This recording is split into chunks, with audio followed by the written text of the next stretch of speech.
जब सुने के होई भोजपुरी गाना बस बजे के चाही गाना।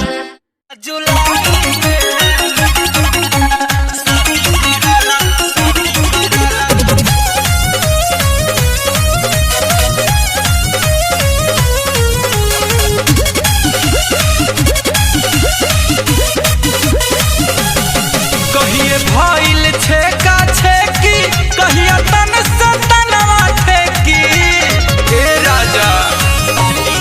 कहिए भइल छेका छेकी कहिया तन सतनवा ठेकी त राजा हो मन नहीं खेला गतया पढ़ाई में शादी कराला जुलाई में त मम्मी झूठो के बिया फसावले कढ़ाई में शादी कराला जुलाई में ना।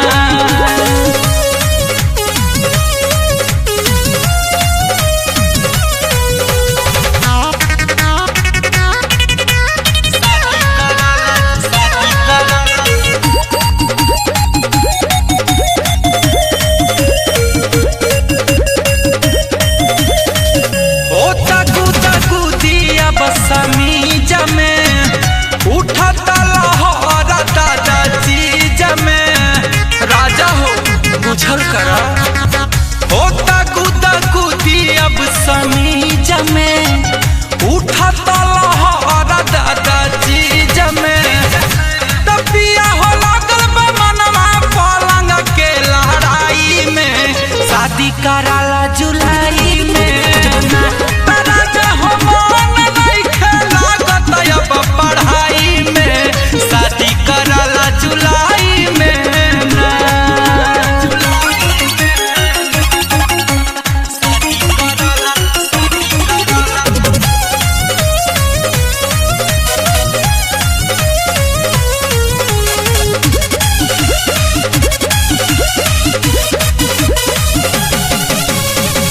ढाबेला जवानी अब सीतामढ़ी बुझा बात गुंजन सरगम जी।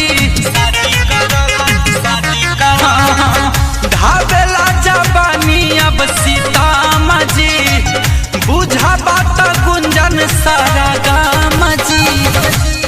चार गो चुम्मा भाल लिहा दिन धराई में शादी कराला जुलाई में ना। राजा हो मन नहीं खेला गतया पढ़ाई में शादी कराला जुलाई में ना। कहिए भइल छेका छेकी कहिया तन सतनवा ठेकी हे राजा। कहिए भइल छेका छेकी कहिया तन सतनवा ठेकी त राजा हो मन नहीं खेला गतया पढ़ाई में शादी कराला